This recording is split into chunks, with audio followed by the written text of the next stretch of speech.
Donc, c'est Cochin qui est resté sur la recherche par la suite.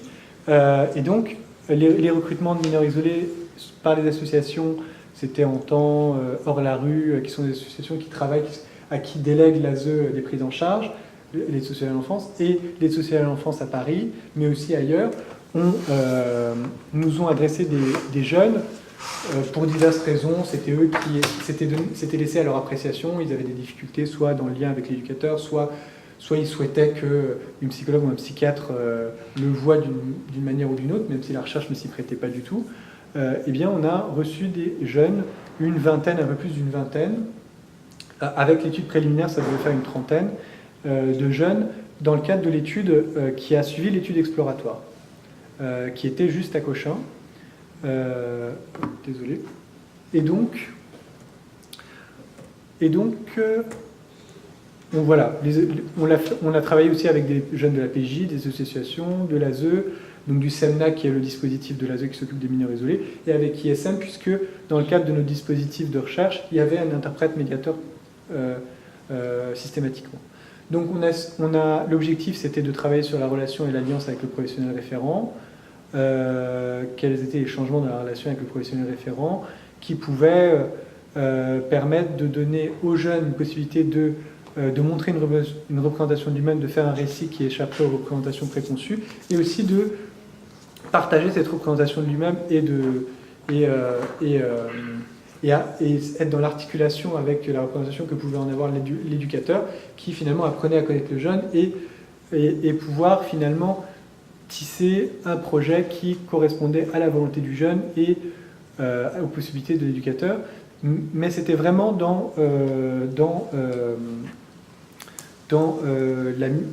pour mettre en valeur les compétences des éducateurs référents qui ne travaillent pas avec ce type de patients par hasard, puisque aller dans le dispositif SEMNA qui a été créé récemment, finalement, il y a quelques années, c'était des éducateurs qui étaient sensibilisés à ce type de sujet, d'autant que c'est une prise en charge très compliquée. Les mineurs isolés étrangers, où il va falloir être à beaucoup de place et où on peut être très vite épuisé, on s'en est rendu compte. Et aussi, pour le jeune, il y avait l'enjeu d'être en confiance avec un jeune qui pouvait être, ça, toute cette partie-là, j'en parle pas beaucoup, je ne présente pas les mineurs isolés étrangers, les problématiques qui sous-tendent ces jeunes-là, mais qui se retrouvent dès le début confrontés face aux enjeux administratifs et aux enjeux d'évaluation. Il doit prouver qu'il est isolé, il doit prouver qu'il est mineur, voilà. Et donc il se méfie de ces adultes-là qui lui demandent de lui raconter des choses et de lui dire s'il vaut le coup qu'on le prenne en charge. Et donc il y avait l'enjeu de la mise en confiance avec un éducateur qui n'est plus dans l'évaluation du tout, mais qui est dans l'accompagnement. Et donc comment faire pour qu'il y ait cette confiance entre eux deux, qu'il y ait cette compréhension mutuelle pour lui permettre à lui d'accéder à sa représentation du monde dans lequel il se trouvait, où il peut se trouver très isolé, et un accès à les remaniements qui sont à l'œuvre dans sa représentation lui-même, son identité, et aussi la mise en perspective par rapport à son parcours, qui est un parcours qui est forcément traumatique. Au-delà de ce qu'il a vécu au pays, qui peut être traumatique, le parcours en lui-même est traumatique, et son isolement peut être assez, parfois, traumatique ici. Donc les objectifs, voilà, on n'y reviendra pas beaucoup, mais c'était l'élaboration d'un projet partagé, et moi je me suis beaucoup... Oui, c'est la même. Je crois que c'est une des images les plus classiques qu'on a dans tous les PowerPoint, des présentations du transculturel.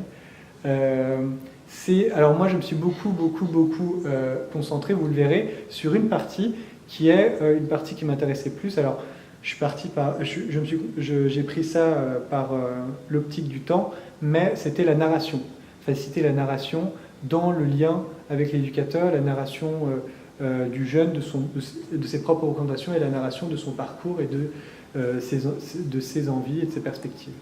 Voilà. Et donc ces jeunes étaient âgés de 11 à 21 ans. Quand ils avaient une pathologie psychiatrique aiguë, on les prenait en charge en priorité, ils sortaient du dispositif de recherche.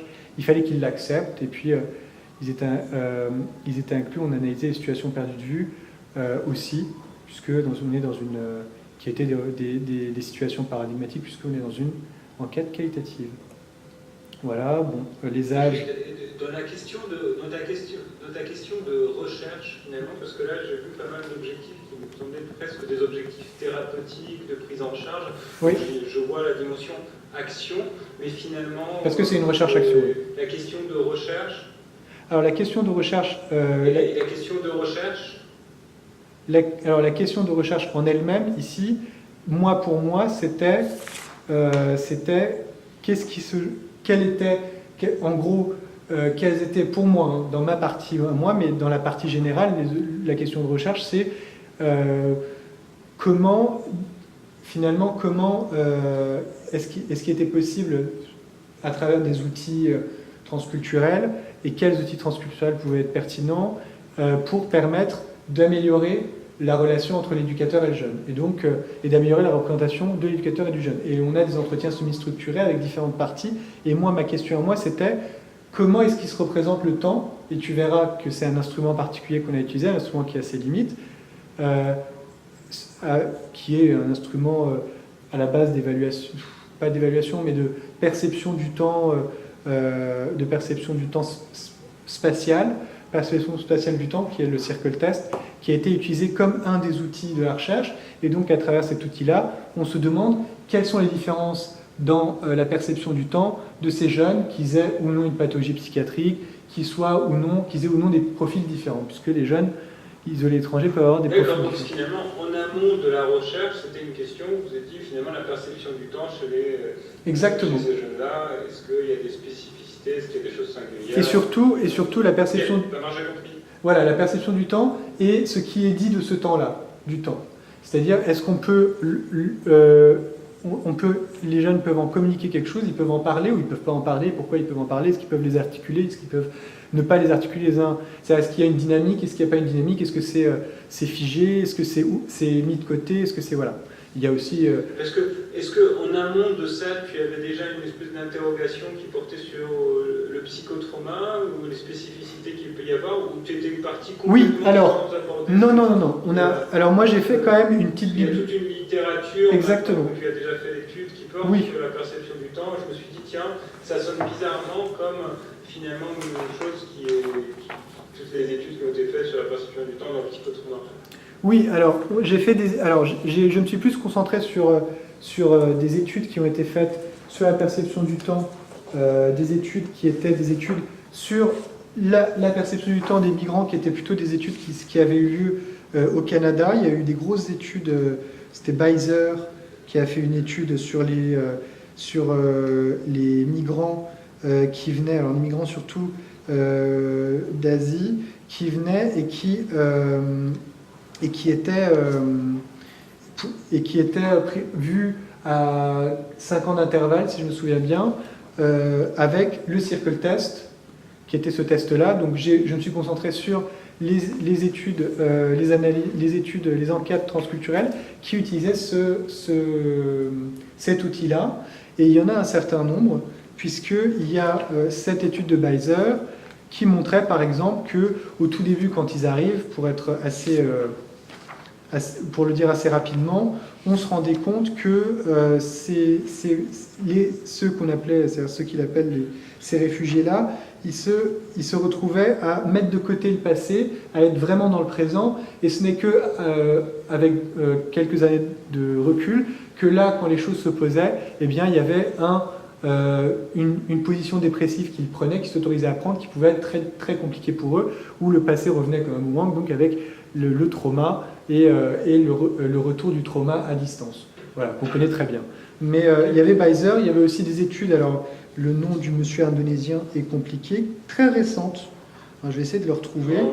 Voilà, des études très récentes sur des jeunes, des adolescents d'Asie du Sud-Est qui avaient été déplacés en Indonésie ou en Asie du Sud-Est, et donc ces circle tests avaient été faits dans ce cadre-là. Sachant que le circle test dont on parlera n'a pas de validité transculturelle, donc voilà, sa principale limite est là. Mais c'était un outil de narration, en tout cas, qu'on utilise maintenant. Je vais spoiler un peu la fin, puisque, étant donné que c'est une recherche-action, depuis 1 an, on a un dispositif de prise en charge des mineurs isolés étrangers qui découle directement de cette recherche, qui a été développé par ailleurs, qui continue à développer avec l'expérience qu'on a avec ces jeunes-là, qui est tous les jeudis après-midi. On voit 5 couple éducateur, mineur isolé, avec un interprète et avec ma collègue Fatima Touami qui est psychologue et moi-même et avec Ramet Rajak qui est pédopsychiatre, tous les jeudis après-midi dans le cadre d'un dispositif qui découle de cette recherche pour les prendre en charge. Voilà. Et ça fait 1 an et demi maintenant. Donc, je passe les répartitions des mineurs isolés, mais c'est assez caractéristique. Il y a beaucoup de garçons, quelques filles, ils ont tous autour de 17 ans parce que c'est à ce moment-là qu'il faut faire un projet, sinon ils vont avoir 18 ans, le coup près de la non-prise en charge de l'ASE. Et c'est là qu'ils se dépriment parce qu'ils viennent d'arriver au foyer, ils sont arrivés depuis 2 ans, on a essayé de leur apprendre la langue, ils ont essayé de se poser, et là tout d'un coup ils s'autorisent eux-mêmes à être déprimés, et on voit qu'ils sont déprimés, en plus ils savent parler un peu le français, donc on arrive à être en contact avec eux, on doit mettre en place quelque chose, ils n'y arrivent pas, parce que les cours c'est difficile, ils ne dorment pas, ils s'épuisent, ils sont fatigués, ils s'isolent, et c'est cela qu'on nous amène. Et donc il faut faire vite, il faut travailler le projet. Donc au début, on est vraiment dans l'ici et le maintenant et dans un travail d'articulation avec l'éducateur pour ensuite dégager de la place pour se permettre de penser le reste. Voilà, avec une répartition géographique assez vaste qui va du Bangladesh au Sénégal en passant par le Maroc. Les assos étaient très présentes, l'ASE aussi, le SEMNA et la PJJ aussi. Voilà. Et donc, ce qu'on a fait, c'est qu'au début, il y avait un auto-questionnaire, on s'est fait connaître avec ce dispositif. On s'est fait connaître pour qu'on nous amène ces jeunes-là et intéresser les institutions à notre dispositif de recherche et à notre questionnement qui les intéressait du premier chef. Et donc, on leur a donné un auto-questionnaire et ensuite, on leur a dit qu'il y aurait, s'il le voulait bien, si le jeune le voulait bien, donc on lui demande à la fin du premier entretien, il peut arrêter quand il veut. Il y a 3 entretiens qu'on faisait d'ailleurs dans cette salle, très régulièrement, mais aussi dans une autre salle, mais c'était souvent dans cette salle-là, avec une table au milieu, un petit tapis qu'on a gardé sur la table, et les personnes autour de la table, et alors je regarde, oui voilà, et un mini-dispositif transculturel, on va dire, où on était deux chercheurs, puisqu'on n'était pas encore cothérapeute, c'était de la recherche, c'était pas de la prise en charge, 2 chercheurs, l'éducateur, l'éducatrice, l'interprète médiateur et le jeune. On a informé de la recherche, feuille de consentement, introduction, et la première, alors ces trois rencontres se faisaient avec un entretien semi-structuré qui était bien plus précis pour la première. Pour le premier entretien et le 3e entretien. Le premier entretien, nous apprenant à nous connaître, et le 3e entretien, nous apprenant à restituer un peu, et pour le jeune et pour l'éducateur, ce qui avait changé au cours de ces 3 entretiens. Et le 2e entretien était l'entretien le plus long, qui pouvait durer parfois 2h, 2h30, qui était l'entretien où on pouvait laisser plus le champ libre aux jeunes pour raconter son expérience, faire un récit de son parcours, de ses difficultés, de ce qu'il voulait, etc. Et donc, on se servait de médiation. Donc, on avait le circle test qui est, dont je vous parlerai, qu'on faisait au premier entretien, au 3e entretien, et à la fin du premier entretien, on demandait aux jeunes d'apporter pour la prochaine fois, et en pensée et matériellement, s'ils le souhaitaient, 3 objets, ça pouvait être des chansons, ça pouvait être c'était très souvent des chansons, ça a été aussi le Coran, ça a aussi été d'autres objets, un sac à dos, une pièce, des images, des dessins qu'il avait dessinés, et des rêves aussi, ou des objets qu'il avait à l'esprit. 3 objets représentant le passé, le présent, le futur, qui étaient des supports de narration lors du 2e entretien. Le circle test aussi était un support de narration un peu préliminaire. On refaisait le circle test en 3e entretien, lorsqu'on demandait à chacun ce qui avait changé, comment est-ce qu'il voyait l'éducateur, comment est-ce qu'il voyait le jeune, l'éducateur voyait le jeune, etc. Donc les questionnaires, on ne va pas trop s'apesantir là-dessus, mais c'est intéressant de voir que, voilà, au début, on demande, il y a l'auto-questionnaire, mais il y a surtout l'entretien avec l'éducateur au début. Pourquoi avez-vous choisi cette situation? Savez-vous d'où il vient et quelles sont les langues qu'il maîtrise? Avez-vous le sentiment de le connaître? En quoi vous vous sentez isolé? Comment abordez-vous la différence culturelle? Avez-vous des stratégies que vous appliquez? Le jeune, on fait le circle test au tout début. Âge, langue qu'il maîtrise, groupe culturel, depuis combien de temps il est là, regard qu'il a sur le foyer, là il peut dire ce qu'il veut, regard qu'il porte sur l'éducateur. Est-ce que tu veux parler de ton parcours ou pas? Et puis les 3 objets pour la prochaine fois. voilà un peu le dispositif, comment il était. Donc en cercle, on était un cercle restreint, qui ressemble beaucoup au dispositif maintenant de la prise en charge, qui ne dure pas 3 entretiens, qui est plus long, et où on prend en charge et sur le plan psychiatrique, sur le plan institutionnel, sur le plan éducatif, et sur le plan... Voilà. On essaie de mutualiser les choses et de travailler finalement les choses de manière coordonnée pour le jeune, et non de manière clivée, avec la possibilité aussi de se déplacer si besoin, mais ça on l'a très peu fait. Et aussi d'appeler au pays, ça nous est arrivé aussi. Mais là, tout de suite, pour la recherche, parfois je déborderai parce que ma tête est plus dans la clinique maintenant que dans cette recherche-là, mais on avait le deuxième entretien qui était très intéressant puisque le jeune était plus à l'aise pour faire un récit autour de ces objets-là, et ensuite on demandait à l'éducateur ce qu'il en pensait. Tout le monde pouvait interagir, c'est-à-dire qu'on pouvait réagir, qu'on pouvait amener des éléments à nous, soutenir le jeune, et clôturer sur le ressenti du jeune sur l'interaction qui venait d'avoir lieu. Et la troisième étape, c'était encore le circle test, donc premier et troisième entretien.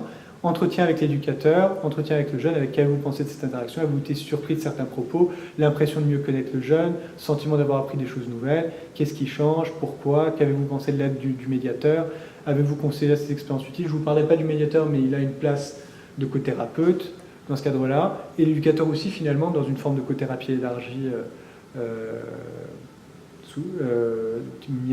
et un peu systémique, institutionnelle plutôt, et aussi une idée un peu systémique de cette prise en charge. Et donc le médiateur aussi à la fin à qui on posait des questions. Qu'est-ce que vous percevez du jeune, de sa situation, etc. Voilà. Et le jeune, comment as-tu perçu le médiateur? Ça t'a aidé? Qu'as-tu pensé de l'interaction? Avec une grosse partie aussi sur le médiateur. Il y a plusieurs étudiants qui ont fait un travail juste sur le médiateur, sur l'apport du médiateur, sur la relation avec le médiateur, et des médiateurs de la recherche qui ont fait leur DU ensuite, médiation culturelle ou DU transculturelle, qui l'ont fait. C'était qui le médiateur? Alors, qui exactement le médiateur? Alors, c'était un interprète d'ISM qui était sensibilisé à la médiation culturelle, qui avait l'habitude de travailler dans des dispositifs transculturels, et donc qui faisait partie du groupe culturel du jeune. Donc, on ne prenait pas comme moi, par exemple, qui apprend le persan et qui va venir faire interprète de persan. C'était pas ça. On m'aurait pris en tant qu'arménien, parce que c'est ma langue maternelle. Voilà. Donc, le médiateur, c'était sa langue maternelle. Il était du groupe culturel du jeune, et donc, il avait une position qui était une position qui pouvait être de figure parentale, souvent. D'ailleurs, c'est ce qu'on montrait... c'est ce qu'ont montré ces travaux-là, de figure parentale pour le jeune ou de figure de frère, de parents du pays, et donc qui permettait qui l'aidait beaucoup à mettre en récit ces éléments-là, et qui nous aidait beaucoup à expliquer un certain nombre d'éléments qu'on pouvait ne pas comprendre, des choses que pouvait nous dire le jeune et qu'on pouvait ne pas comprendre. Et vous allez voir que dans le cadre du cercle test, eh bien, certaines choses, faire un cercle en soi, c'est pas anodin sur le plan culturel. Et donc on pouvait penser parfois qu'un jeune, ça nous arrivait très peu, mais ça nous arrivait 2 fois, se dire mais ce jeune ne sait pas faire de cercle, c'est qu'il n'est pas éduqué, c'est qu'il n'a pas été à l'école, etc. Et ce n'était pas du tout ça. L'interprète nous a expliqué par la suite que ce n'était pas du tout ça. Donc même sur des choses très concrètes, très méthodologiques, l'interprète avait son importance, mais son importance, bien sûr, elle était pour le jeune, pour lui permettre de mettre en récit et pour lui permettre de dire de manière la plus précise possible et la plus... en gros, de rendre sa juste place et permettre aux jeunes de dire les choses de la manière la plus juste. Et de les transmettre de la manière la plus juste à l'éducateur en premier lieu, et aux chercheurs aussi. Parce que c'était cette relation qui était en premier lieu en cause.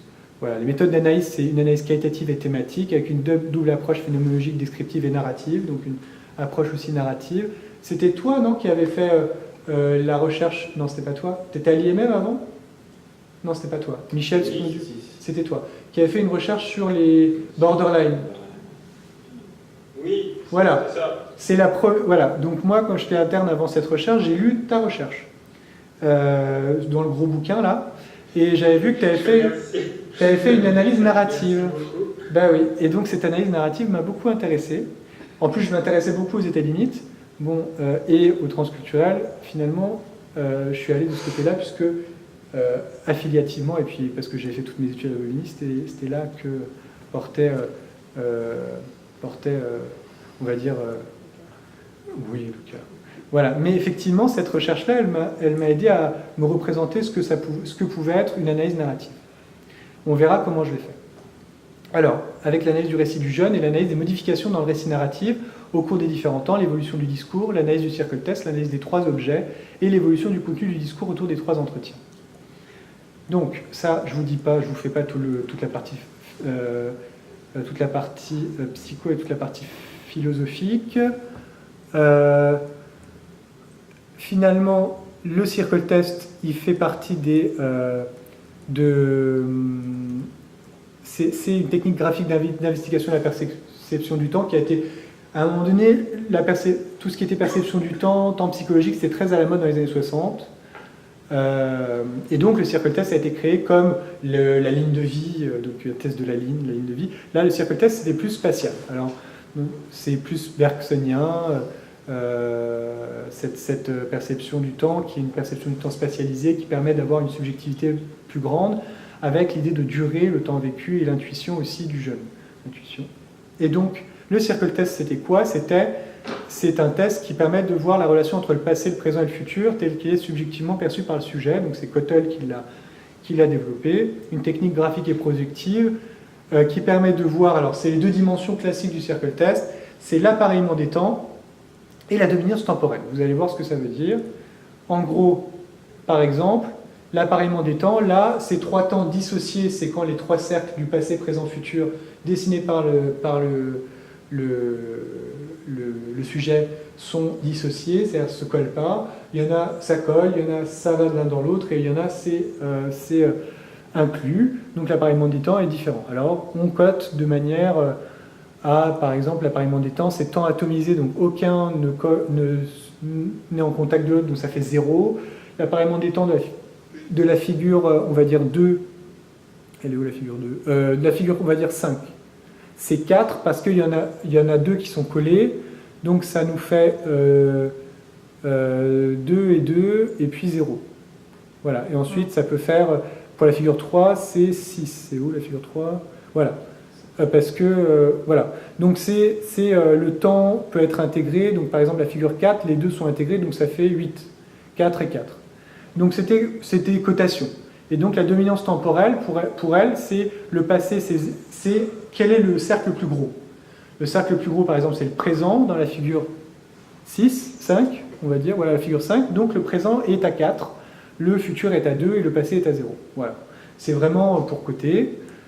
Alors, qu'est-ce qu'on va faire de ça ? Alors, soit on se limite à faire ça, à voir l'appareillement et la dominance temporelle, soit on l'a très vite dépassé ça, puisque les jeunes nous donnaient des cercles qui n'étaient pas parfois des cercles, qui étaient des cercles améliorés ou des cercles figuratifs, etc. Donc il a fallu finalement transgresser comme eux, faire l'évaluation du circle test en elle-même, et aussi transgresser cela en faisant une analyse un peu plus large, un peu plus pensée comme un objet médiatisé, puisque quand il le faisait, il disait quelque chose du passé, du présent, du futur. Voilà, et on leur disait, représentez-vous le passé, le présent, du futur sous forme de cercle, dessinez 3 cercles, je vais regarder l'heure, c'est bon. Dessinez 3 cercles dans l'espace de la feuille, placez-les de manière à ce qu'on les représente au mieux, et quand vous aurez fini, inscrivez pour chacun des cercles lequel représente le passé, le présent, le futur. Alors, par exemple, là, c'est le circle test d'un patient. Voilà, exactement. C'est un test validé qui a aussi été beaucoup utilisé dans ces études sur le plan transculturel finalement, puisque c'était des jeunes déplacés, adolescents, d'Asie du Sud-Est ou d'autres régions. Donc il y a eu plusieurs études qui ont été faites, des études très bien menées. Au Canada, c'était une étude qui a été menée sur plusieurs années, sur la représentation du temps, cette fois-ci d'adultes. Et donc, et même ici, en Suisse, je crois, ici, c'était sur les SDF. C'était plus une étude sociologique et psychologique sur les SDF avec des circle tests. Donc, ça a été beaucoup utilisé, mais ça n'a pas été validé sur le plan transculturel. C'est-à-dire qu'on ne l'a pas, en gros, comme on peut le faire dans le cadre de thèse. Une validation transculturelle. Enfin, je ne sais pas exactement ce que c'est. Alors, une validation transculturelle, c'est... Pour l'instant, ça n'existe pas, une validation transculturelle. Okay. Mais c'est fait. On a des tests qui sont validés dans plusieurs pays différents. Ça veut dire que c'est pareil, quelle que soit la culture, ou ça veut dire autre chose? On essaie de voir si on a des Non, résultats. c'est une vraie question. Marie-Rose travaille dessus, entre autres.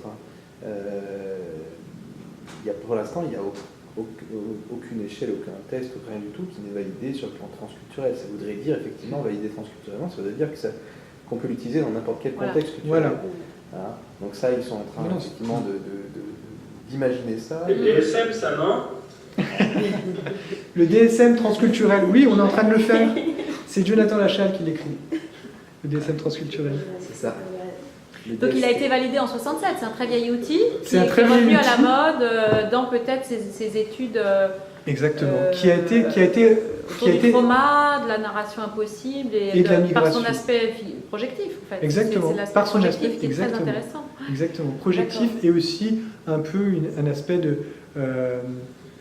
voilà, avant c'était plus une échelle et maintenant c'est plus un aspect projectif. Ouais, intuitif, ludique, Exactement. facile à passer. Et une médiation, c'est-à-dire qu'on Avec ne va pas médiation, demander... ça fait médiation. On se rend compte qu'avec ces jeunes-là, eh bien, il faut qu'on fasse preuve de créativité. C'est surtout l'idée de la médiation. Oui, de la L'idée de la médiation. médiation, ouais. Ouais. La médiation, c'était par exemple comme pour les objets, les 3 objets à apporter. Ouais, c'est ça.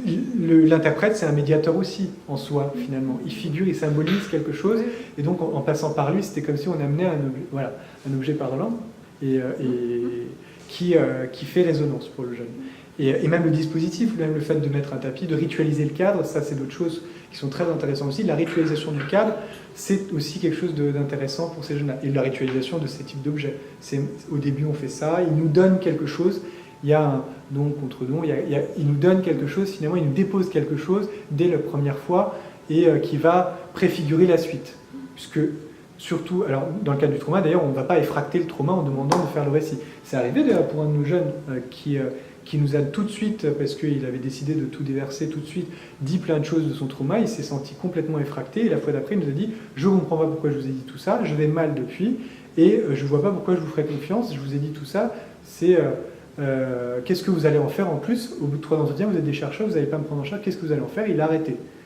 Et là, effectivement, c'est aussi ça qui nous a montré, lui et d'autres, nous ont montré qu'il y avait des limites à faire une recherche-action en étant juste sur une position de chercheur, et qu'il fallait... Et ensuite, il y a eu un patient ou 2 patients qu'on a continué à suivre par la suite et qui ont préfiguré le dispositif clinique.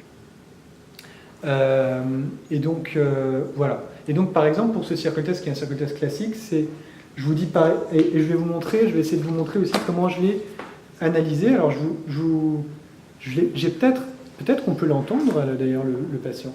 Vous allez l'entendre. Je pense que je l'ai enregistré en dessus là. Ça sera encore plus intéressant. Il n'y a pas de données personnelles par rapport à l'enregistrement. Non. Non. Bon, on verra Non. si jamais tu constates qu'il y a des choses qui peuvent l'identifier, à ce moment-là, je couperai. Ouais, je veux bien. Mais je pense pas, on va voir.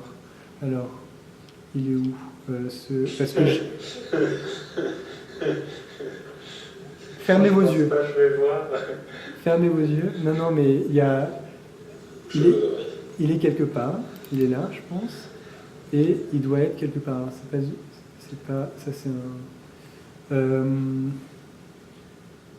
peut-être là. Voilà. S, premier entretien. Donc S. Alors, hop.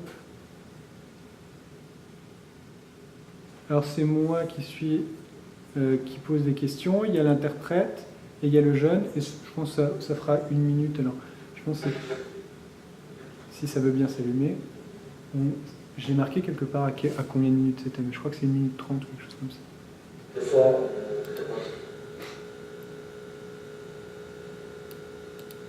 Qui représente la vie. Et donc, tu les fais comme tu veux, la taille que tu veux. Voilà.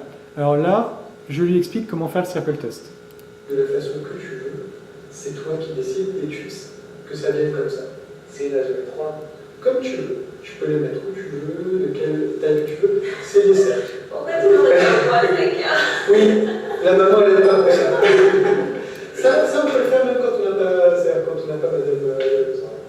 C'est ça, c'est Alors, une éducatrice. Tu fais 3 cercles. Tu en fais un qui, d'après toi, représente le passé, un qui représente le présent, et ça peut être des tailles différentes, des façons différentes. Il faut vraiment que pour toi, ça représente le passé, l'autre le présent, et l'autre l'avenir.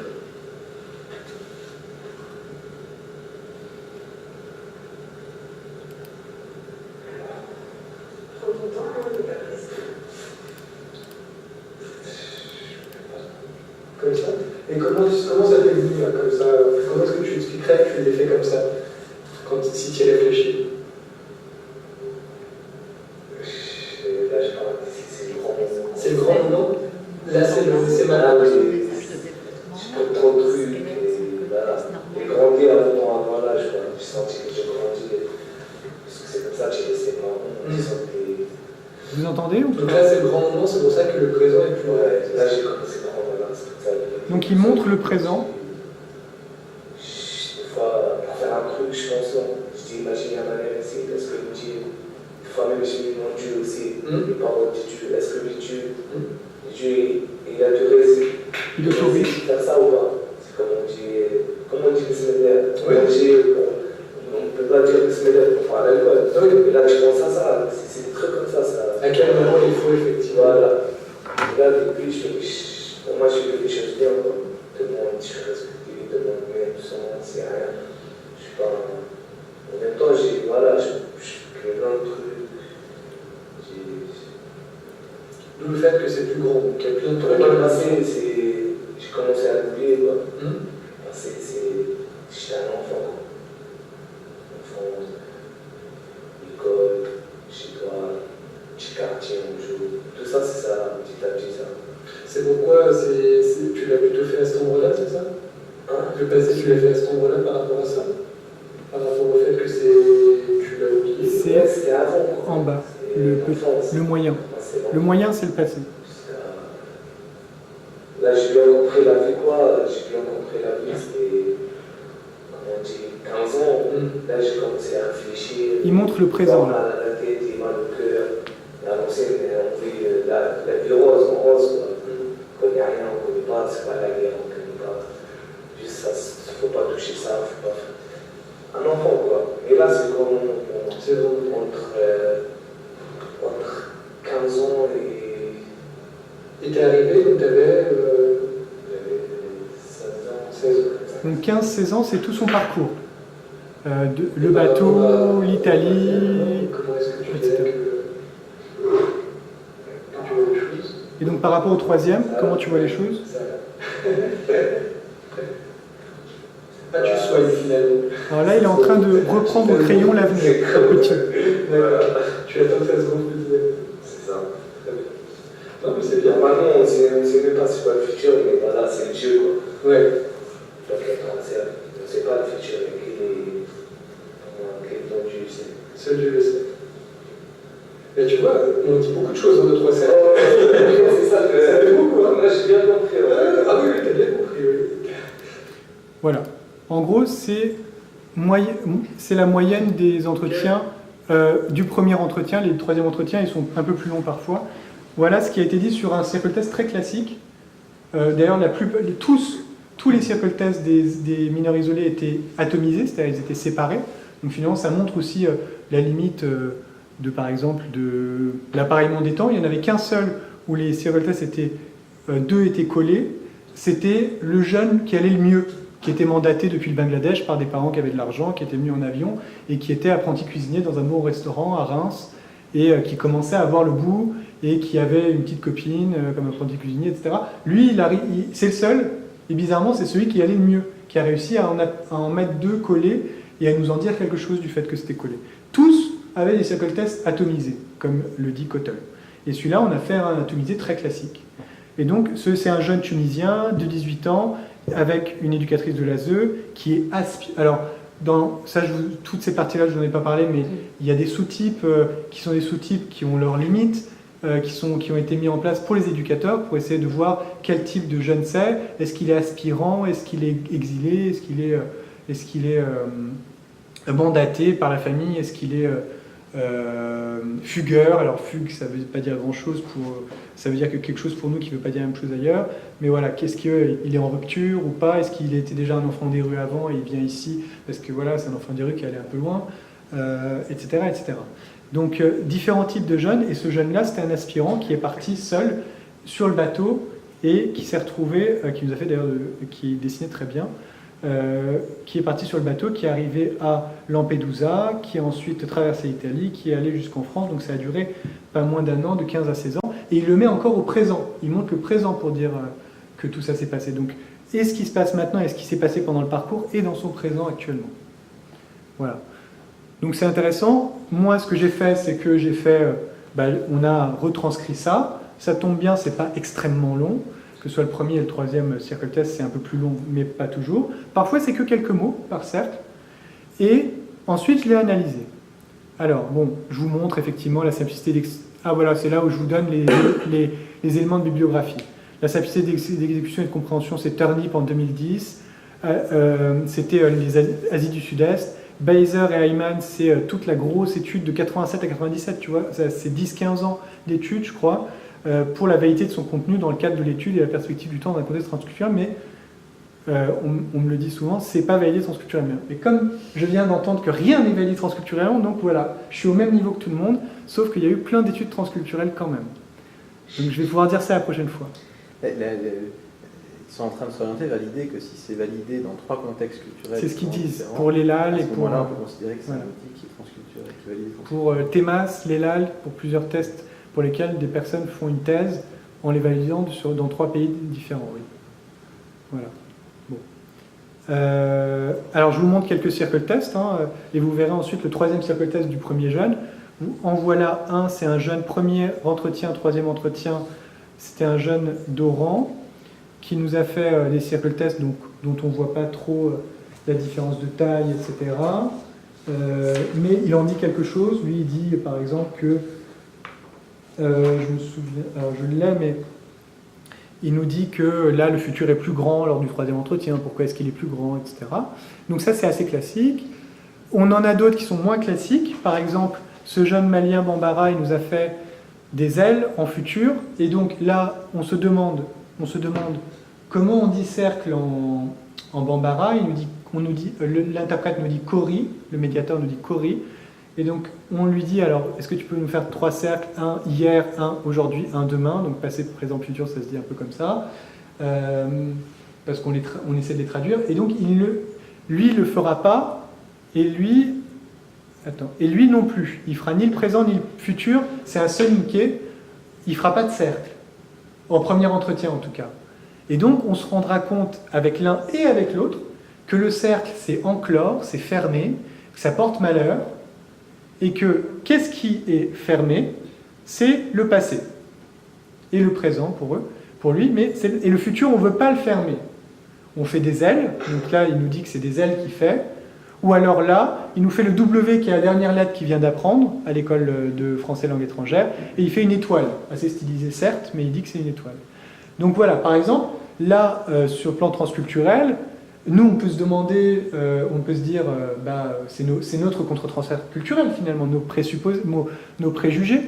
C'est, il n'est pas assez éduqué, il n'a pas été à l'école, il ne sait pas ce que c'est qu'un cercle, il ne comprend pas. Eh bien, finalement, ce n'est pas le cas.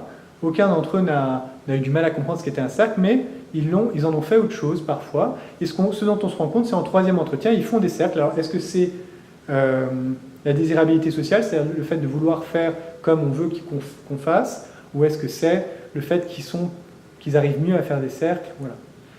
C'est des questionnements. Cette jeune-là, guinéenne, nous a fait des cercles assez différents, puisqu'elle nous a fait un cercle avec 3 parties. Des camemberts. Et elle nous a dit, et en plus, c'est celle qu'on a vue, généralement on les voit sur 1 mois, 1 mois et demi, donc 3 entretiens sur 1 mois, 1 mois et demi. Elle, entre le premier et le 3e entretien, il s'est passé 3 mois à peu près. C'est celle avec qui on a mis le plus longtemps parce qu'on a eu du mal à la voir, elle a eu du mal à revenir, etc. Elle était loin. Et 3 mois plus tard, elle nous a fait la même chose qu'elle avait fait en premier entretien. Donc il y a un parti pris finalement, un parti pris figuratif de sa part, qui était particulier, qui était personnel et qu'elle nous a expliqué. Puisqu'il a dit que le passé est lourd, donc il est sur le reste, et qu'ensuite le passé, je peux vous dire les mots précis qu'elle a pu dire, très rapidement. Donc cette jeune-là, elle nous dit, alors c'est où? Elle nous dit, donc en sous-sous, pouvez-vous nous dire comment c'est venu, pourquoi on l'a représenté comme ça? J'ai fait comme ça naturellement, je ne savais pas, je pouvais mettre le passé séparément, mais je ne voulais pas mettre à distance. J'ai juste fait ça comme ça, Vous m'avez juste dit de faire les cercles comme je me suis dit que j'allais... Mais quand je me suis dit que quand j'allais les séparer, comme passé j'avais dit j'étais loin, présent je suis là, futur un peu proche de présent, mais j'ai juste fait le cercle comme ensemble. En gros, je voulais faire ensemble, mais j'ai voulu quand même séparer le passé du futur, donc j'ai fait une sorte de... En gros, c'est ce qu'elle nous dit, elle a fait une sorte de bande entre le passé et le futur pour protéger le futur du passé, qui est plus petit du coup, et le présent qui est plus en gros en mode qui est plus lourd et qui porte plus le reste. Donc, et ça, elle nous le dit, qu'elle a fait une bande parce qu'elle voulait tout mettre ensemble, peut-être qu'elle n'y arrive pas elle-même à les mettre ensemble, mais elle arrive mieux à les mettre ensemble là, c'est ce qu'elle me dit au troisième entretien, alors qu'au début elle dit j'ai vu que c'était trop en fait, le passé c'est beaucoup de trucs, ça c'est le premier entretien. Futur, je ne sais pas ce qui m'attend, et présent, ça va pour le moment. En gros, c'est précaire, mais c'est là. Voilà. C'est très court, hein, mais dans le très court, il se dit beaucoup de choses. Et là, c'était la bande qu'il a mis entre le passé et le futur. C'est très très court, et donc ça tombe bien, puisque je ne voulais pas analyser 20 000 phrases. Non, je rigole. Et donc, non, je ne savais pas d'avance, quand j'ai pris mon sujet, que ça allait pas être des tonnes et des tonnes de... Il y en a pour qui c'est des pages et des pages, hein. Donc, alors, par exemple celui-là, voilà, où il essaie de dessiner dans le cercle du futur une sorte de photo de famille avec femme, enfant, etc. Et le passé, il met une croix en disant je mets une croix dessus. Ça, c'est... ah, tiens, je ne l'ai pas. Et donc, je vais vous montrer rapidement. Voilà. Il y a ça aussi, par exemple, où il fait les reliefs du voyage. Là, par exemple, il nous fait une bosse au début, c'est les difficultés du voyage. Et en troisième entretien, il nous fait des bosses en disant la première bosse, là, la petite encoche, c'est quand il était en Iran et qu'il a été mis en prison, c'était très difficile.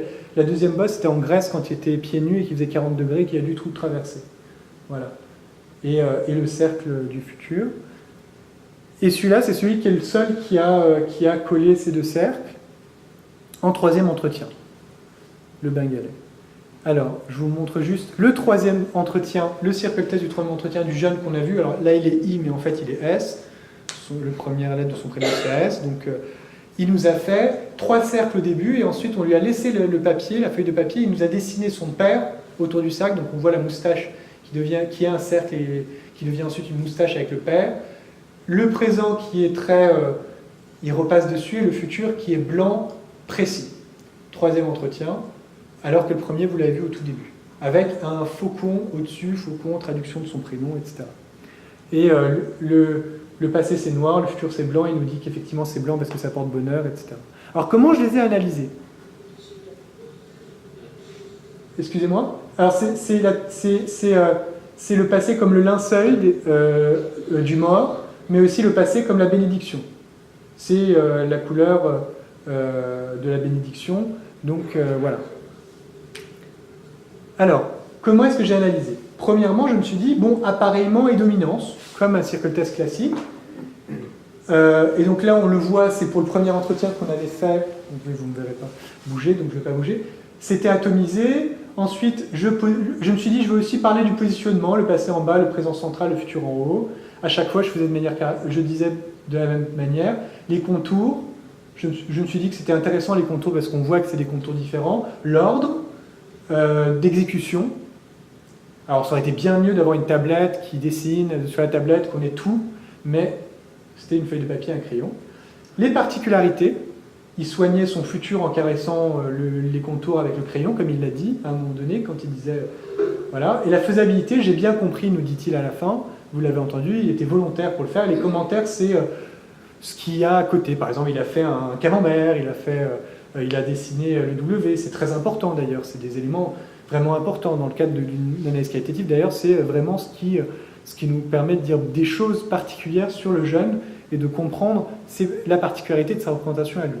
Et la figuration, effectivement, la personnalisation du récit par le jeune, qui était le dessin, qui est en troisième entretien avec la faisabilité figuration. Passer aux couleurs chaudes, il parle du visage du père, noir, etc., et le présent blanc. Voilà. Et aussi, présent 4, passé 2, futur 0, et ensuite c'est le futur qui était le plus grand. Voilà. Alors, les résultats généraux sur tous les circle tests. Les appareillements sont tous atomisés, sauf pour le cas. Alors moi je l'ai fait sur les 13 jeunes qu'on a eu lorsque je me suis mis à analyser. Les 13 jeunes, pas les préliminaires, pas l'étude exploratoire, l'étude qu'on a faite, l'étude ici, à Cochin, où j'étais aussi impliqué, dès le début, jusqu'à... à la fin, on a eu 18 patients, et donc les 13 premiers patients, j'ai analysé les circle tests et les discours. Et donc là, pour le côté circle test en lui-même, sans le discours, tous atomisés en premier entretien, à peu près tous sauf un en troisième. La dominance temporelle hétérogène, c'est-à-dire on n'a pas tous c'est le présent, tous c'est le passé, mais on a beaucoup plus de passé et de présent qui sont dominants au premier entretien, alors que au troisième entretien, et d'ailleurs on n'en a aucun où le futur, on en a peut-être un où le futur est plus grand au premier entretien, et donc il y en a beaucoup plus. J'ai la comptabilité, mais on a peut-être un seul dont le passé est toujours grand au troisième entretien. On a beaucoup plus où le futur ou le présent sont grands. Les temps sont dissociés, c'est-à-dire que... Alors ça c'est autre chose, on va voir. Est-ce que je vous ai fait... Et donc j'ai aussi parlé du... alors c'est des petits papiers que j'ai faits, hein, où j'ai tout remis. Donc j'ai fait un deuxième tableau. Juste, ton analyse, je t'interromps 2 secondes, finalement ton analyse portait sur l'interprétation que tu faisais toi des dessins ou finalement sur le contenu du discours? Alors c'était le contenu du discours, tu vas voir, le contenu du discours, je l'ai analysé alors une analyse narrative du discours rapporté au circle test, qui était une analyse narrative qui a eu lieu, alors malheureusement j'ai l'impression que j'ai pas ce tableau-là, qui est une analyse avec structure du récit, schème temporel, c'est-à-dire que est-ce qu'il parle au présent, au passé, au futur, et est-ce qu'il y a une dynamique? Donc est-ce qu'il y a une dynamique? C'est-à-dire que est-ce que quand il parle, il régresse dans son discours, ou est-ce qu'il est optimiste, il progresse vers le futur, quand il parle du futur, du passé, du présent, parce qu'il parle de chacun des cercles. Le ton du récit, est-ce qu'il est pessimiste, ambivalent ou optimiste? D'accord. La structure poétique, c'est-à-dire que est-ce qu'il répète du jeu, du nous, est-ce qu'il répète certains mots, grand, grandir, par exemple pour ce jeune-là, il dit grand, grandir. Les figures tutélaires, il parle de Dieu et de sa mère, pour le passé. Enfant, petit, petit qui est répété plusieurs fois. Les vers, le rythme, les répétitions, les métaphores quelque chose. Les images, ensuite. Juste par curiosité, sur un point très méthodologique, tes entretiens, finalement, ils avaient la même forme, où tu as l'impression qu'au fur et à mesure de tes passations, tu as fait évoluer sur l'histoire de la circularité. Est-ce que tu as l'impression que finalement tu t'as tenu à avoir la même structure d'entretien du premier jusqu'au dernier, ou est-ce qu'au fur et à mesure, finalement, avec l'avancée aussi des données que tu avais, tu as eu tendance à un tout petit peu modifier? Alors, dans l'entretien, comme tu as vu, la seule chose qui se modifiait un peu, c'était la fin et le début, qui était en gros le début pour l'explication du circle test, où parfois je personnalisais un peu pour qu'ils comprennent. Tu fais comme tu veux, tu fais le cercle que tu veux, etc. Mais ça revenait au même. Et la fin, c'était c'était tu as bien compris, on est content, voilà, où je soutenais un peu le jeune. Mais pendant au milieu, finalement, relancer sur des thématiques éventuellement différentes non. de celles. Non, en fait, je reprenais. Voilà. Alors, je reprenais. La seule chose que je disais, c'est qu'est-ce que tu penses du cercle du passé, du cercle du présent et du cercle du futur, et je relançais sur les mots qu'il disait. Par exemple, grandir, il disait grandir, ou voilà. C'était, je reprenais un mot quand il séchait ou quand il s'arrêtait de parler, ou alors je passais au présent. Par exemple, là. Comme je l'ai dit pour ce jeune-là, j'ai dit, quand il a dit c'est le grand moment, j'ai dit donc là c'est le grand moment, c'est pour ça que le présent est plus grand. Ou le passé tu l'as fait à cet endroit-là, par rapport au fait que tu l'as oublié, parce qu'il venait de dire j'ai commencé à l'oublier. Et là t'es arrivé, parce qu'il dit et le grand moment entre 15 ans et là t'es arrivé, j'avais 16 ans. Et par rapport au troisième, tu vois les choses, par exemple là et le troisième, tu vois des choses, le troisième cercle, il dit ça là, oui ça là. Et là, il est en train de le contourner avec un stylo. Je lui dis tu le soignes finalement. Voilà, c'était une observation. Et rien d'autre. Et à la fin, il dit ça se gonfle petit à petit. C'est comme, je dis ça se gonfle petit à petit. Voilà, en gros. Donc à chaque fois, je reprends un mot ou 2 mots qu'il vient de dire et pour qu'il puisse continuer. Alors pour en revenir à l'analyse narrative, il y avait ensuite les images. Et là, il parle de Dieu. Dieu, c'est très intéressant parce que Dieu, on l'a eu beaucoup. Là, c'était le Dieu du passé qui était le Dieu de la transmission, le Dieu du présent qui était celui qui autorise ou non le Dieu des normes, et le Dieu du futur, le Dieu qui va nous donner, qui est le seul à savoir le futur. Lui, il dit qu'il ne sait pas le futur, mais le seul à savoir le futur, ce sera Dieu. La maladie, maux de tête, maux au cœur, dans la vie en rose, etc. Et l'épreuve, le passage de l'enfance, quand il dit c'est le grand moment, etc. Les valeurs qu'il a, c'est la droiture, la rectitude. Il dit faire ça, pas faire ça, autoriser, pas autoriser, bismillah, etc. Donc le religieux. Et l'articulation personnelle, interpersonnelle ou sociale, c'est dommage que je ne vous ai pas fait un tableau comme celui-là, comme ça vous aurez vu, qui est le passé, c'était le passage de l'enfance et l'épreuve solitaire, donc c'était tout seul, je, il dit je d'ailleurs. L'interpersonnel, c'est la mère au passé, et tout le monde, dit-il, c'est articulation sociale, tout le monde avec quelque chose de respectueux, qui est le futur.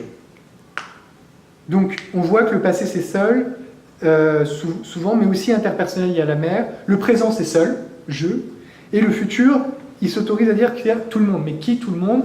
Et il dit je ne sais pas, voilà, futur je ne sais pas. Et donc c'est le plus petit, en gros. Et donc, dans les résultats généraux, on voit effectivement que les temps sont dissociés, c'est-à-dire que dissocier, ça veut dire qu'il va parler du passé comme quelque chose de pessimiste, le présent comme ambivalent, le futur comme optimiste, il va utiliser différentes choses, différentes articulations selon les différents temps, il y aura différents thèmes, il n'y aura pas d'articulation, etc. C'est souvent dissocié, et il y a une forme de progressivité, une forme plus structurée entre les différents temps dans le discours lors du troisième entretien. Les images et les thèmes sont plus dans le rapport à Dieu et à la solitude, mais ils sont multiples, de tout type, et il y a différents thèmes que je pourrais vous développer si vous voulez, mais voilà. Et il y a plus le mouvement, l'épreuve, la politique, les normes dans le futur, dans le troisième entretien, surtout d'ailleurs pour ceux qui sont aspirants et qui viennent avec une idée, sortir d'un truc politique, les jeunes maghrébins, tunisiens, etc. aussi. L'articulation, on en a qui on a une Fatima, par exemple, Touami, ma collègue, elle travaille sur les jeunes maghrébins, par exemple, parce qu'on a plusieurs jeunes maghrébins. On pourrait aussi travailler sur les jeunes filles, parce qu'on a plusieurs jeunes filles, nigérianes, Guinée, etc. Articulation sociale, il y a plus de jeux, plus de personnel dans le premier entretien, plus de contrastes et d'interpersonnel dans le troisième entretien. Donc ça dit quelque chose aussi de la recherche en général, puisqu'il y a une articulation qui a lieu dans simplement le discours autour des circle tests. Et donc je vous ai montré. Et les résultats, on a fait des résultats en sous-groupe, souffrance psychique exprimée, souffrance psychique sans souffrance psychique exprimée, c'est-à-dire souffrance psychique exprimée, c'est le mal-être, c'est tristesse, c'est je dors pas, c'est etc. S'il n'y a pas ça, s'il y a ça, c'est atomisé tout le temps, premier, troisième entretien. C'est quand même libéré du passé au troisième entretien. Le passé est repoussé, le présent transitoire, le futur est impensé, avec dans un truc très clivé au premier entretien, et dans le troisième entretien, le passé est à maîtriser, une volonté particulière. Le présent est soutenant et le futur est envisageable. Voilà. Le ton du récit ancré dans le présent au premier entretien, le grand moment, c'est maintenant, etc. Et il n'y a pas de concordance des tons au troisième entretien.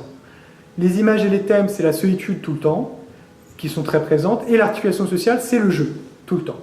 Et dans sans souffrance psychique exprimée, ils sont presque tous au futur au troisième entretien, c'est-à-dire le 4, côté 4, celui qui est côté 4, c'est le futur, c'est-à-dire le plus grand cercle, c'est le futur, troisième entretien. Le futur est optimiste au premier entretien, il est attendu au troisième entretien, le présent est en progression et le passé est borné, c'est-à-dire qu'on sait quoi en faire. La jeune fille guinéenne, elle l'a borné, elle l'a séparé, elle les veut ensemble, mais elle a réussi à le protéger, à protéger le futur du présent, du passé. Et voilà. Et donc, les valeurs exprimées. Oui. Vas-y. Ah, mais t'as raison.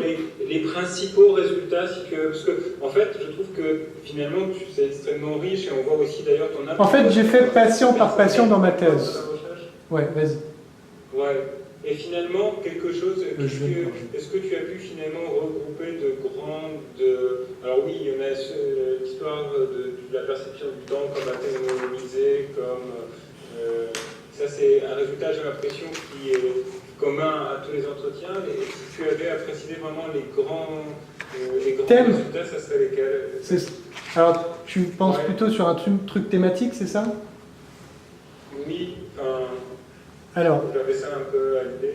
Ouais, alors, sur un truc thématique. Alors moi, ce que j'avais fait, pour tout te dire, j'avais, comme c'était borné par le circle test en lui-même, finalement, je me suis pas aventuré à trouver à part les thèmes, les différents thèmes qu'on a ici, à regrouper des jeunes qui étaient sur la perception du temps. Ouais, et ensuite, regarde, tu vas voir, j'ai essayé de voir, parce que finalement les thèmes étaient très vastes, très différents, je me suis dit comment faire, et attends, c'est où? Et j'ai fait, là je ne l'ai pas mis ici, mais j'ai essayé de voir s'il y avait des sous-groupes où il y avait différents thèmes et sous-thèmes qui étaient différents selon les sous-groupes, c'est-à-dire ceux qui venaient avec un trauma, qui étaient exilés, qui étaient en rupture, ceux qui étaient mandatés, ceux qui étaient... et on voyait que c'était pas très intéressant, c'était pas très significatif. Donc pour le coup, j'ai pas pu aller bien plus loin mais pour ce qui est des images et des thèmes, je peux en parler selon les sous-groupes. Je vais reprendre ça parce que je pense que j'aurais moins de mal avec celui qui est lié. Par exemple, je te dis, pour l'analyse... Tu avais combien? C'était 20 patients? 13 patients. Alors, je vais te dire, pour les thèmes, par exemple... On va prendre un exemple parce qu'il ne faut pas... Oui. On ne tarde pas à s'arrêter. Oui, très bien. Par exemple, pour les aspirants, j'ai fait par rapport au profil, on se rend compte que le thème principal, c'est le rapport aux politiques et à l'actualité, que l'autre thème, c'est la solitude, que ensuite, il y a le religieux qui est présent, et que, pour tous, le voyage déborde sur le présent. Donc, c'est des thèmes qui sont souvent sur... et le voyage qui déborde sur le présent. Donc, par exemple, on a en premier entretien, on a plus des choses très figées, et dans le deuxième entretien, on a plus le mouvement, et parfois, on a aussi, alors, on ne l'a pas ici, mais on a l'épreuve qui est aussi présente dans le troisième, mais pas seulement dans le premier, pour les aspirants. Les aspirants, c'est ceux qui viennent avec une idée précise, qui est de trouver un pays, avec une idée précise d'un pays qui va leur donner les possibilités, des chances, etc. Et les mandatés, leur thème central est donc le fait d'avancer, d'être plus... C'est le fait de pouvoir réussir, donc le futur est très présent, et il y a un schéma temporel progressif, c'est-à-dire qu'ils parlent d'une histoire, d'un suivi, d'une représentation qu'ils ont de leur histoire même par la suite. Et donc là, il y a l'idée de la dynamique, qui est une dynamique narrative qui est... il parle souvent de... Alors on en a eu peu, finalement on en a eu 3-4, mais il parle de 4, mais il parle souvent de... il parle déjà de l'historicisation plus que du quotidien, du d'ici et maintenant, etc. Donc ils disent, je suis parti de là-bas pour arriver ici, le passé est intégré au présent. Par exemple, le jeune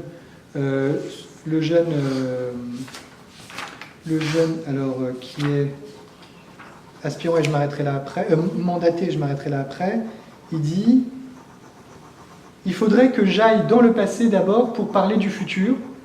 Il circularise les choses, il met en continuité son expérience, et c'est lui d'ailleurs qui collera le passé et le futur, je crois. Là, il va dire que c'est... oui, c'est alors, ou le présent et le futur. Le présent et le futur, il va les coller. Et il va dire, le mieux ce serait, ce que j'aimerais vraiment, c'est que le passé, il puisse... En gros, il faudrait que par la suite, je puisse revenir au passé, revenir au pays pour les voir, quand j'aurai réussi, etc. Donc il arrive à penser ces choses-là. Alors que par exemple, pour ceux qui ont une souffrance psychique exprimée, eh bien, pour eux, le passé, et surtout au premier entretien en tout cas, il est impensé. Je le mets de côté, je mets une croix, je ne veux pas en entendre parler, je ne peux rien en dire. En gros, c'est vraiment mettre de côté le passé. Donc, je suis resté vraiment sur une analyse vraiment autour du temps, mais et du récit qu'ils en faisaient du temps. Parce que finalement, faire le travail sur tout le récit avec les thématiques, elle reste encore à faire, cette analyse, sur tout le récit du deuxième entretien, non seulement autour des objets, qui a été un peu fait, mais aussi autour de tout le récit qu'ils en font. Voilà. Et ça, c'était dès le départ que tu avais fait ce choix-là? Oui, tu oui. as l'impression que c'est Alors, non, la le premier choix, il était très restreint, c'était analyser selon le circle test. Ensuite, c'était analysé sur le circle test et les particularités du circle test, et ensuite c'était analysé, on s'est rendu compte qu'il y avait plein de choses qui se disaient autour du circle test, l'analyse narrative du récit autour du circle test, avec des éléments qui sont des éléments, alors là je le mets, c'est, alors, où est-ce que c'est? Je le mets où? Je mets les références effectivement de cette analyse narrative, elles sont sur une autre présentation je pense, mais c'est tiré de quoi cette analyse du schéma temporel, du récit, etc. C'est selon une méthodologie particulière, qualitative particulière. Voilà. Et donc l'intérêt finalement c'était surtout de travailler sur cet outil-là, de voir ce qu'on pouvait en faire, et d'ailleurs maintenant, dans le cadre de nos dispositifs, on l'utilise comme une médiation qui n'est pas d'ailleurs pas possible, mais une médiation qu'on amène à chaque fois en premier entretien, à la fin du premier entretien, que nous donne le jeune, il nous fait ces 3 circle tests. Et puis au bout de quelques mois, 1 an, il n'y a eu que 2 patients avec qui on a eu une prise en charge plutôt continue, parce que généralement c'est des prises en charge discontinues, mais ils reviennent. Ils partent, ils reviennent, on les rattrape autrement, etc. Où ils sont incarcérés, où ils partent dans un autre foyer, etc. et on les retrouve. Pour les 2-3 qu'on a fini de suivre, eh bien à la fin, quand il a fallu se dire au revoir, on leur a fait un circle test aussi, voilà, où il y a quelque chose d'un peu, on circularise un peu les choses, finalement. C'est vraiment un temps particulier. Est-ce que dans la littérature, tu sais que l'évolution du circle test est corrélée finalement à une diminution de la souffrance, une réduction, je sais pas, d'une symptomatologie? Oui, alors, par exemple, de cette manière-là, ou est-ce que tu peux finalement, sans t'en servir, là, avec ça vole un tout petit peu, mais oui, comme une espèce d'indicateur de l'état clinique du patient et de la manière dont les choses évoluent? Alors, nous on l'utilise pas comme indicateur, mais comme support de narration et comme médiateur, mais dans le cadre des recherches qui ont été faites, surtout celles de Beiser, on voit qu'il y a 2 mouvements différents qui sont des indicateurs pour eux. Je vais essayer de le retrouver. Je vous dis ça tout de suite. Alors, c'était là. Voilà. Et puis ensuite je finis. C'est alors où est-ce que c'est? Voilà.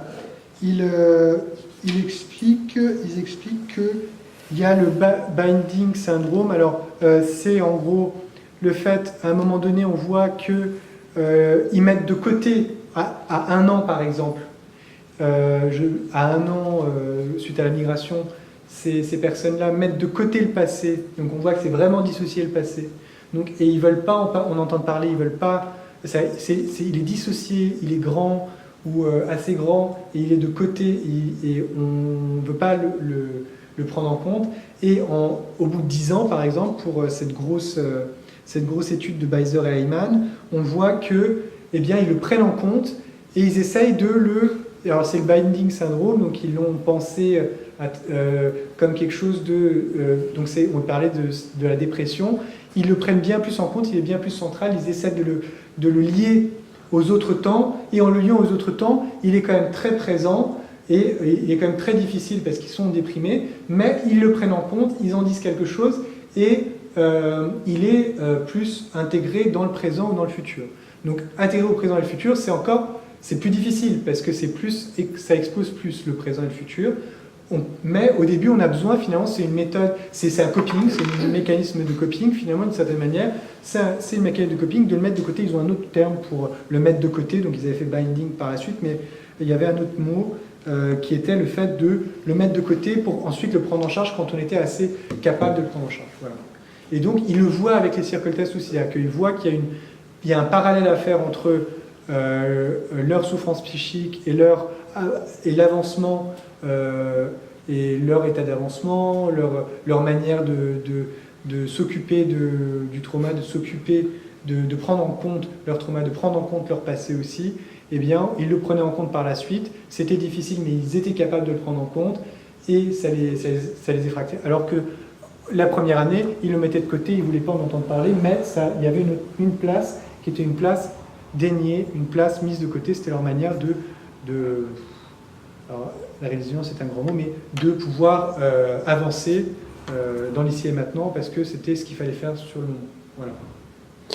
Ok, merci beaucoup Sévan, je suis désolé, on est obligé d'interrompre, mais si on veut garder un tout petit temps pour la supervision, on pourrait t'écouter encore des heures, mais